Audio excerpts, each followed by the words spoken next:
The last time I met with you, I was talking to you about the eve of the Mexican-American War. And I told you that a lot of this has to do with expansion, whether you're talking about Texas and the Texas Revolution, or you're talking about America's offer to purchase the California territory from Mexico. To that end, things come to a head, so to speak, in 1844 with the election of James Polk. Now, as I mentioned the last time, Polk ran on an expansion platform. In other words, elect me and I will add more territory into the United States, which, as I told you the last time, was a really pro-middle class kind of approach to politics, or at least it was perceived to be as such at the time. Anyway, after adding Texas to the Union, after he was inaugurated, Polk sent troops into what was disputed territory. Now, there's a little bit of disagreement in historical circles as to who's picking a fight with whom, but I told you the last time we met that that area between the Nueces River in the north and the Rio Grande in the south is essentially claimed by both sides. The Mexican government thinks it's theirs, and the United States thinks that it's theirs. According to Polk, he felt he had a responsibility to protect that area that was American soil as far as he was concerned, so he ordered troops to be sent south of the Nueces River. When the Mexican military sees this happening, they interpret that as an invasion from the north, and you can see where they're coming from, considering they thought of that as their territory, just like we did. At any rate, the Mexican military manages to kill 11 American soldiers, and this being the case, Polk takes this information back to Congress and says that American blood has been spilled on American soil. Probably should be an asterisk next to that word soil, but nonetheless, he takes it to Congress. Congress issues a declaration of war, and what you have is a short but very, very important war between the United States and Mexico. Okay? A couple things that I'd like you to be mindful of when it comes to this war. This was a really, I hate to use the term popular war. I guess you could call it a necessary war. A lot of people thought of it as a necessary war. But war fever, I guess for lack of a better way of putting it, was running high, especially in the American South, because the perception was we were fighting a big, intrusive, all-encompassing, powerful central government, and we were winning. So it was one of those things where we were seen as doing the right thing in the world, or the quote-unquote right thing in the world. So upon 1848, the United States wins the war, and Mexico is forced to capitulate. And it does so in the Treaty of Guadalupe Hidalgo, 1848. The Treaty of Guadalupe Hidalgo ends the Mexican-American War. Now, when it does so, the conditions of Mexico's surrender is that it will surrender just about all of its northern empire. When I say that, I mean not only does the United States claim what is now South Texas, it claims California, Arizona, New Mexico, Utah, Nevada, and a good chunk of Colorado. So, again, we essentially added another third of a landmass, a huge territory, in about 2 years. So we have this continental empire now. We really have an empire that stretches from coast to coast. And as you might imagine, the big question in American political circles after the Mexican-American War is what is to be made of this? I mean, are these going to be these territories anyway? Are they going to be free states, or are they going to be slave states? But to their end, Mexico had a question of their own. There are people living in that territory right now. What is to happen to those people after America takes over? And what the United States does through the treaty is they promise that as long as those Mexican, what were Mexican nationals, now Mexican, I guess you could call them Mexican Americans, what's going to happen to them is as long as they can stay there for 1 year, they will become officially American citizens. Now, this is a really big deal considering Native Americans had their territory colonized by the American government, and they weren't citizens. African Americans, the slaves anyway, they weren't citizens, and even the free people of color that really were citizens weren't treated as citizens. So American citizenship really is a big deal, and that comes through the Treaty of Guadalupe Hidalgo. The problem is there's not a lot of teeth in that citizenship. And what I mean by that is in the East, in other words, Georgia and Alabama, the Mexican-American War and the subsequent American victory in that war was perceived as open season on Mexican territory. In other words, we went to war with Mexico to seize their territory. That has now happened, and now it's just every man for himself in terms of going out west and claiming territory. And that's what a lot of people began doing around about this time.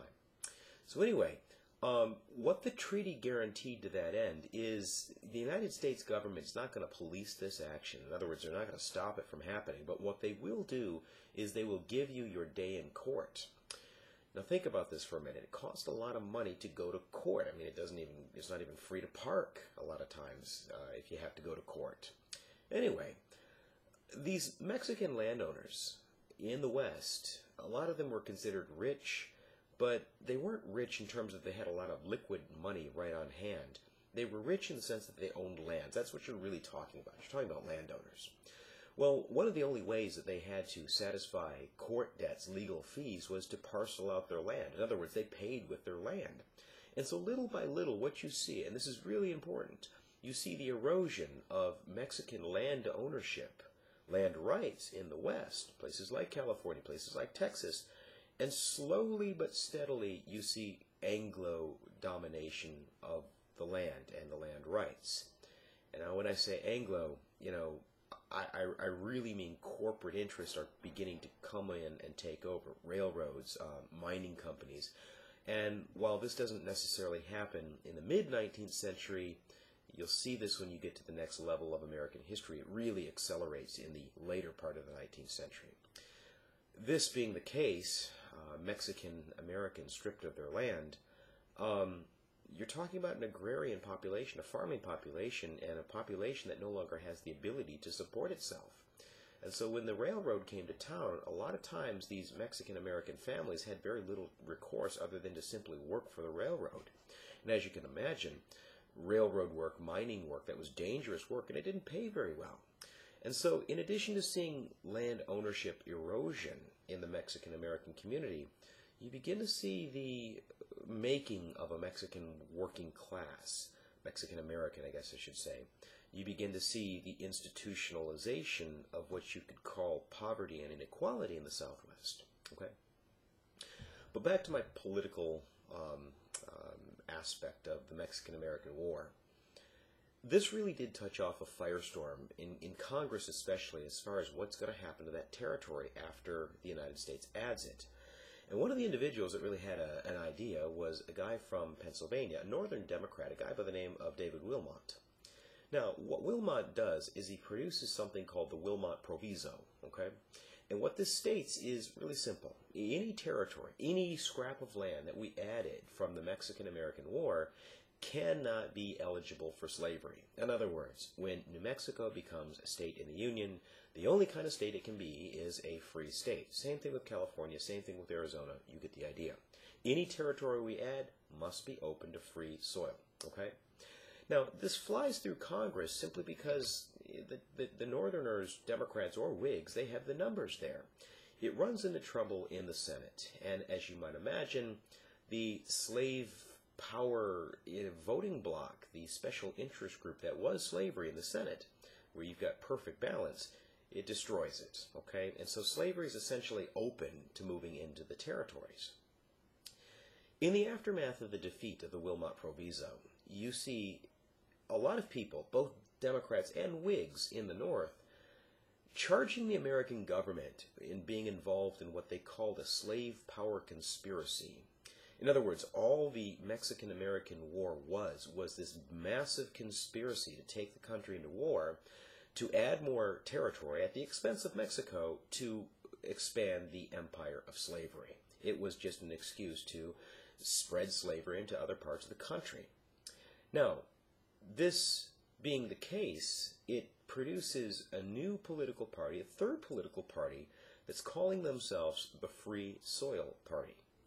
Now, the Free Soil Party is exactly what it sounds like it is. It was an organization that made it its mission in life to open up more American territory to free states, or free soil, hence the term Free Soil Party. Now, one thing I really want to make clear when it comes to this issue of free soil, this is not an abolition movement. I mean, there are abolitionists like Frederick Douglass that have joined the Free Soil Party, but for the most part, they're not concerned with moral issues as they relate to slavery. The perception at the time was, as long as slavery exists, it's always going to be a threat to free labor. In other words, free labor and slave labor, as far as economic systems are concerned, they're incompatible, and eventually it's going to become all one thing and all another thing. Okay? So the Free Soil Party makes it its mission in life to make sure that more and more American new territory that's coming into the Union can only be added as a free state. That's what I really want you to understand about the Free Soil Party. And in 1848, they run their first candidate for president. Okay, and they don't do too bad by the standards of third parties. Okay. Now, speaking of the election of 1848, the Democratic Party is in a real bind here because it's a national party, and it's being torn apart by this issue of slavery. In other words, Northern Democrats are becoming more and more openly hostile towards slavery, and as you might imagine, Southern Democrats, they just think it's the best thing since sliced bread, and they want to spread it to every corner of the country. This being the case, what the Democrats do is a really delicate balancing act in 1848. They nominate a Northerner, a guy from Michigan, by the name of Lewis Cass. Now, Lewis Cass was a really convenient candidate, considering he was from the North, so the idea of making that idea of a slave power conspiracy stick to him was much more difficult versus, nominating somebody from Mississippi. The other nice part about Lewis Cass was he was able to really kind of talk out of both sides of his mouth, so to speak. He favored something called squatters' sovereignty, and he said, look, this is real simple. Instead of the federal government telling, Arizona or telling California, you must become this kind of state, why not just let the voters of that territory make up their own minds? If they vote to legalize slavery, then so be it. If they vote to make it a free state, then so be it. Let the chips fall where they may. Now, the Whigs nominate a Southerner, a guy from Louisiana, the war hero of the war with Mexico, a guy by the name of Zachary Taylor. Okay, now the Free Soil candidate is former President Martin Van Buren, and really what you've got is two Democrats. Because remember, Van Buren was Mr. Democrat for all intents and purposes. But anytime you've got two Democrats or even two Republicans running against somebody of the opposite variety, they're going to split the vote, and it's really going to give an advantage to their opponent, because even if they take 51, even if they take 61% of the vote, they're going to split.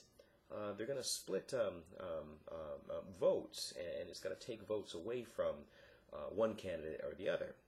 My point in telling you this is, even though the Whig Party was, for the most part, the minority party, even though Taylor didn't necessarily set the world on fire when it comes to the Electoral College, there is enough of a split in the Democratic Party for him to win.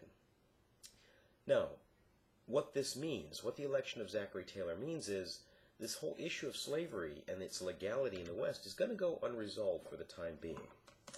There's another problem. In 1849, 1850, California is pressing really hard for statehood. Okay, what they want is to become a state because the gold rush is on, and they want a state policing force there to enforce the laws. Now, you would think that Taylor, a Southerner, would be very sympathetic to California becoming a slave state. He's not. He actually encourages California to ratify a constitution and be really clear to outlaw the institution of slavery.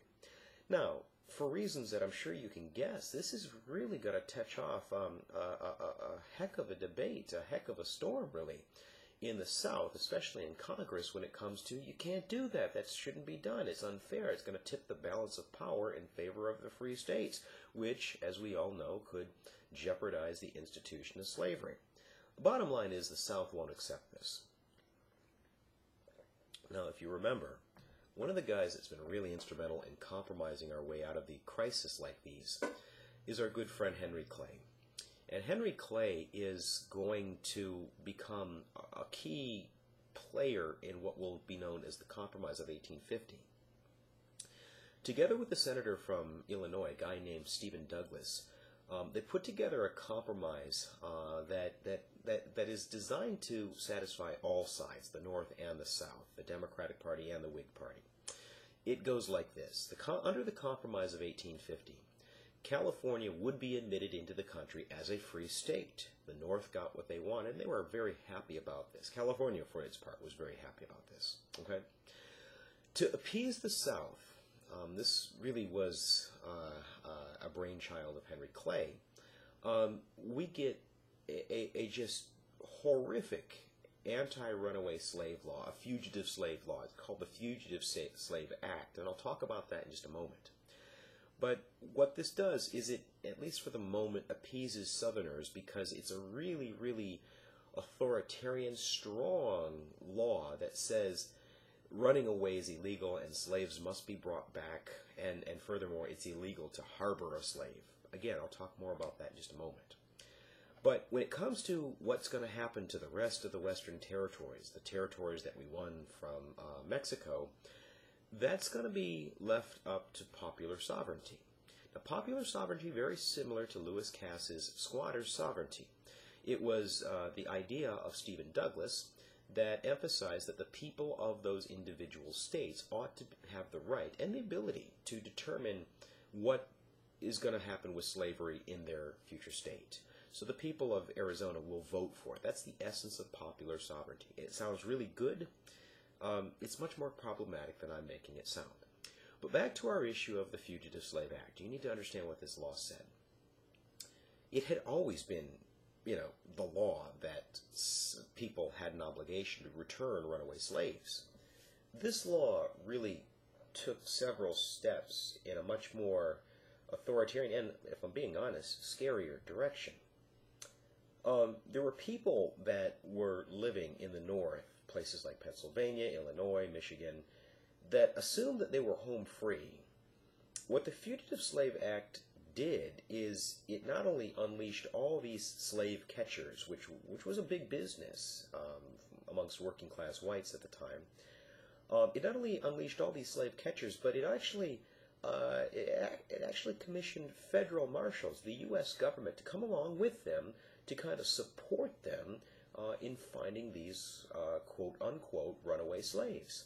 So if you're a runaway slave living in a place like Detroit or Boston, what that meant was you were going to have to take the next step because you're seeing a reign of terror unleashed on the African American population, both free and slave. A lot of people have to move to Canada, or families are separated. It causes chaos, disruption, and dismay in the African American community, generally speaking. Because another aspect of the Fugitive Slave Act said if you are caught, in other words, you're accused of being a runaway, you have your day in court, but the problem is you can't address your accusers. You're not allowed to speak on your own behalf, even if you can produce documents that say, hey, I'm a free man. Anyway, the other problem of this Fugitive Slave Act is the white community in the North. Okay? Under this law, and I want you to write this down, the Fugitive Slave Act is a radical expansion of the federal government's power. These slave catchers are banging on doors in places like Madison, Wisconsin, and demanding to come in. Now, under the Fourth Amendment, in order to do that, any kind of law enforcement official has to have a warrant, or at the very least probable cause that a crime has been committed. This can be a sneaking suspicion. It can be just simply a way of leaving no rock unturned. And so these people can come in with federal marshals, right behind them, and look through your private belongings. It's a radical expansion of government power. Anyway, let me tell you about one particular instance that's going to speak volumes to this whole issue of the Fugitive Slave Act and how divisive it is in American life. Lewis Hayden was a former runaway slave himself. He was once upon a time owned, ironically enough, by Henry Clay, who sold his wife in one direction and his son in another direction. In short, slavery had absolutely shattered his family. Cass ran away and he eventually took root in Boston, which was the epicenter of the anti-slavery abolitionist movement, leading into the Civil War. We have this misconception in American life that when African-American slaves ran away, they fled to, these benevolent white people with their arms open. That was not the case, because if you wanted to blend in, if you wanted to be hard to find, you certainly didn't run to white people, you ran to your own kind. It was easier to blend in. And Lewis Cass was instrumental in Boston in harboring and helping runaway slaves, other people achieve their freedom.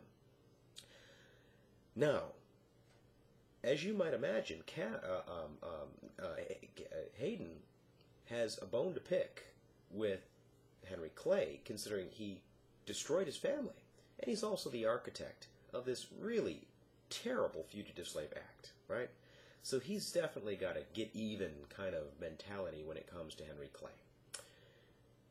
When the Fugitive Slave Act went into effect, slave catchers invaded Boston, which really, if you're a slave catcher, that's one of the last places, probably the last place that you want to be, because your personal safety in Boston was clearly in jeopardy, okay?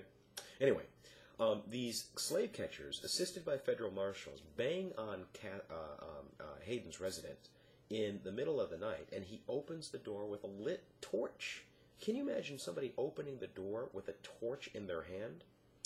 And he said, the marshal said, Hayden, we're here with the federal government. I'm a federal marshal. Showed him his badge. We know you've got fugitive slaves in there, and we're coming in. We're hauling them away. We're taking them back to slavery and serving justice. Hayden's a very controlled individual. And he says, well, I guess if you're with the federal government, you're going to come in. Nothing I can do about it. But just know this. Underneath the stairs that you're standing are several kegs of dynamite. Or not dynamite, but gunpowder. And I hold here in my hand a lit torch, and right next to me is the fuse that leads down to that gunpowder. And if you don't get off my property in the next 3 seconds, I'm going to light the torch and I'm going to blow us all to kingdom come. And so it's that classic adage, you can leave here in peace, or you can leave here in pieces. And thankfully for everybody involved, the government, the slave catchers, everybody just fled as quickly as their feet could carry them. Okay? Now that's an interesting story, but it speaks volumes to something else, right? The Compromise of 1850 and the Fugitive Slave Act specifically was a dismal failure in American political life. If you can kind of see the big picture here, the Missouri Compromise was successful. For over 20 years, it successfully prevented civil war. The Compromise of 1850 was very unsuccessful because not even 4 years later, it's obsolete, it has been proven to fail, and it's no longer relevant. It's no longer really being acknowledged by most people in American life, north or south. My point in telling you all of this, including the Hayden story, is that we're nearing closer and closer and closer to civil war. We're running out of time, so to speak, when it comes to a political solution to this crisis. And increasingly, what we're beginning to embrace is a military solution to this problem that is slavery, and that this problem of slavery is really not going to be resolved without bloodshed, violence, and war. Okay, and so violence and bloodshed is where we're going to pick it up the next time we meet, with this political crisis, and again another compromise and failure that we will know as the Kansas and Nebraska Act. But for right now, that's where I'm going to leave it.